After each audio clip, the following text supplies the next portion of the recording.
இதெல்லாம் செய்யல. நம்முடைய குருநாதருடைய போட்டோ பார்த்தீங்கன்னா ரோஜாப்பூ மாலை போட்டு ஒரு போட்டோ இருக்கும். பழைய போட்டோ ஞானின் வாழ்க்கைக்கு ஃபர்ஸ்ட் ஆக்டில் அதான் போட்டிருப்பாங்க. அப்படியே வச்சிருந்தோம். அந்த போட்டோ சின்ன சைஸ் போட்டோ பாக்கெட் வச்சிருந்தோம். குரு பக்தி தவிர வேற எதுவுமே பண்ணது கிடையாது. ஏன்னா குரு சொன்னார், தெளிவு குருநாதன் திருமேனி காண்டல். அது ஒரு பக்கம் இருந்தாலும் இறைவனே தான் ஞானி.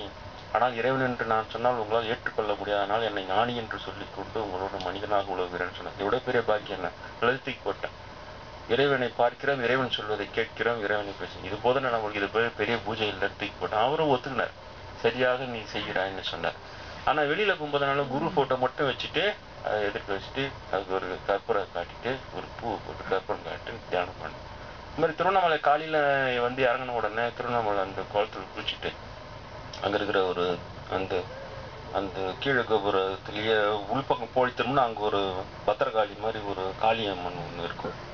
அந்த இடத்துல உட்காந்து அந்த குருநாதர் போட்டோ வச்சுட்டு அந்த தீபாரதனை தான் காட்டினேன். எவ்வளோ பெரிய மகான் பாருங்க. அவங்க அப்படியே அந்த மலையில இருந்து அருணாச்சலேஸ்வரர், அருணோதய காலம், அது கரெக்டா அருணன், அருணாச்சலன், அருணோதயம் எல்லாம் ஒன்று சேர்த்து பாருங்க. அப்படியே மலையில இருந்து அப்பதான் இந்த சுழன்று ஆடி வெளில நான் நினைச்சே பார்க்கல. இப்படி உண்மையிலேயே பகவான் வெளில வருவான், சிவபெருமான் வெளியில சுழன்று ஆடி வந்து அந்த மலை சைஸ்ல இருந்து என் சைஸுக்கு இறங்கி அந்த கற்பூராரத்தை நான் அப்படி தொடவும், அவர் இறங்கி வந்து அவரும் அது 2 பேர் கையும் இறங்கி அதை தொடவும். அடுத்து நொடியே திரும்ப இப்படி சுழண்டு வலது பக்கமா வலது காலத்துக்கு தான் ஆடினார். வெண்மையான ஒளி உருவம் திரும்ப போய் மலை உயர்த்துக்கு மலையில போய் மறைஞ்சிட்டார். அது அடிச்சு நம்ம ஜனங்க எனக்கு கொள்கட்டை கொடுக்க போய் நான் திருப்பதிக்கு எஸ்கேப் ஆக போய் அது திரும்பும்போது எனக்கு வந்து அண்ணாமலையார் தரிசனம் நேரடியா சின்ன வயசுல சொன்னார், பின்னால் நீ வருவாய் உங்களுக்கு நான் தரிசனம் தரேன்னு சொல்லி.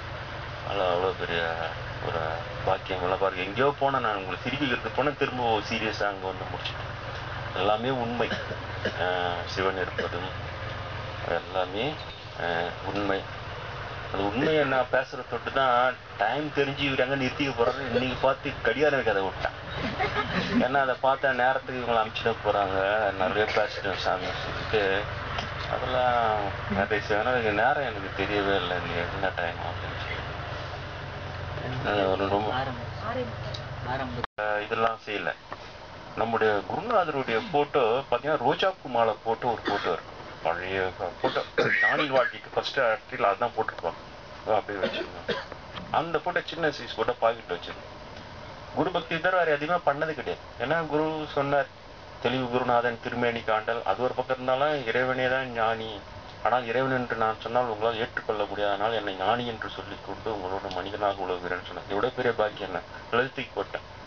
இறைவனை பார்க்கிறோம், இறைவன் சொல்வதை கேட்கிறோம், இறைவனை பேசும். இது போது நம்மளுக்கு இது பெரிய பூஜை இல்லை தூக்கி போட்டேன். அவரும் ஒத்துக்கினார், சரியாக நீ செய்கிறான்னு சொன்னார்.